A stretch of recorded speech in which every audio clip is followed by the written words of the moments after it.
LSU coming off a heck of a victory against Florida, 49-42. They're 4-3 on the season. They travel to Oxford to play Ole Miss. They're 5-1 coming off a victory against Tennessee.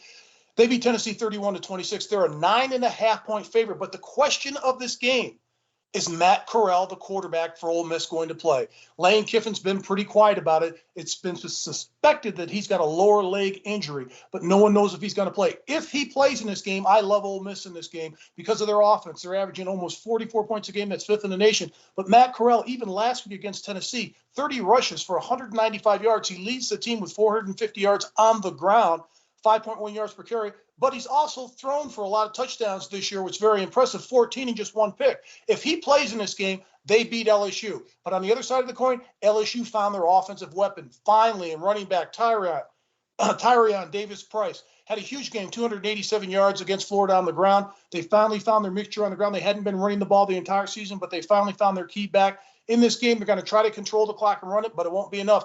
If Matt Corral starts this game and plays this game for Ole Miss, I've got them winning this game 44-31. If he doesn't play, I've got them winning this game by just a field goal. Well, Ole Miss struggled against Tennessee, and I tell you, Matt Corral is definitely number 2 in the Heisman race at the present time, behind a great quarterback from Alabama. Kiffin coached at Tennessee one year, and they were really fired up for him. But with Matt Corral, I mean, he can run, he can throw, he can do it all. You mentioned about Ole Miss's offense, number 3 in the total offense, forward rushing, number 5 in scoring.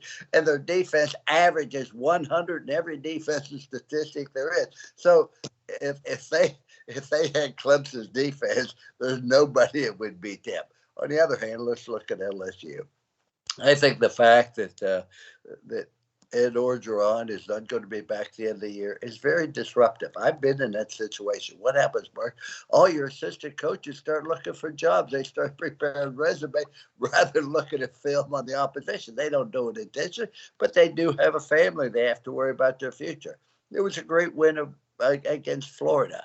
But the offense has not been very good because they couldn't run the football. When you read some of the comments by the line, they said the offensive coordinator came to us and said, hey, we got to open this thing up. You got to make it go. And they responded exceptionally well. I think Matt Johnson, the young quarterback, is doing a nice job of protecting the football. But nevertheless, Ole Miss wins this football game 41-31.